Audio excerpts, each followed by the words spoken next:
Always think before you do something. Always measure twice and cut once. So try to get things right, before you do something.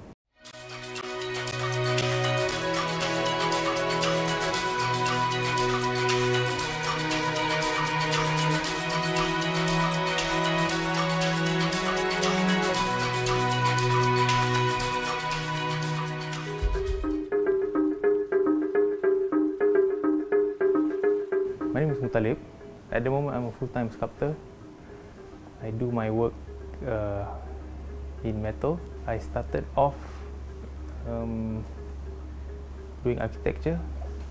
So I'm trained as an architect, and my approach to doing sculptural works is very much like how an architect would approach their work.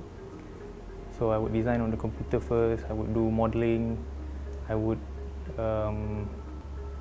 render the works in computer and see how it looks like before producing the works, and then I would send it out to fabricators to actually fabricate my sculptures. I was always interested in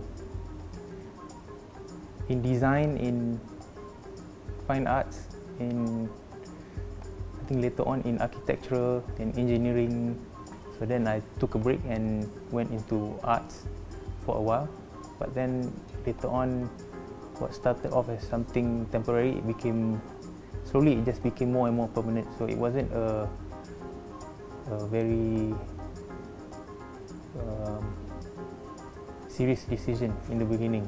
It was something to step back from architecture, but then it started to become serious.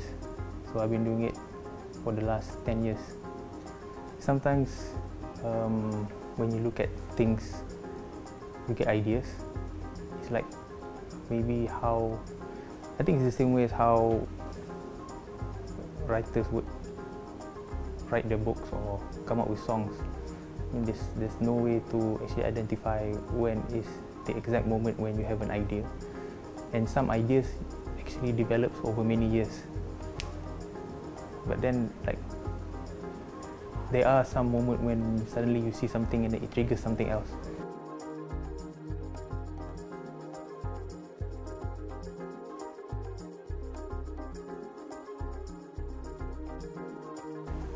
I think the first and the second was quite different. I think in the first one, because it was the first event, people didn't have an idea of how it's going to come out.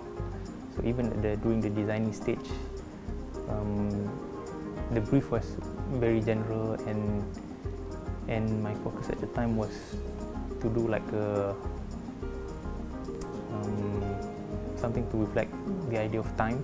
At that time, my idea was to draw something from the hourglass.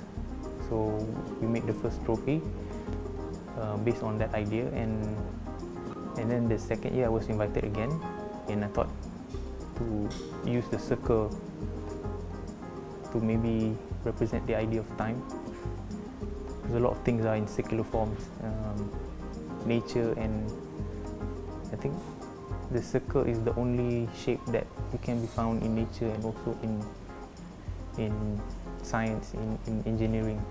Whereas you don't see the squares in nature, you don't see triangles in nature, but I think circles are the only shape. So also the idea of time is that it's circular, it's something that is repeating itself and continually moving and at a constant rate. My dream at the moment is to do the biggest sculpture in the world, because it's not something I can do every day, and if you get the opportunity, you can only do it once. After that, you can't be doing bigger works than before. So that's the dream.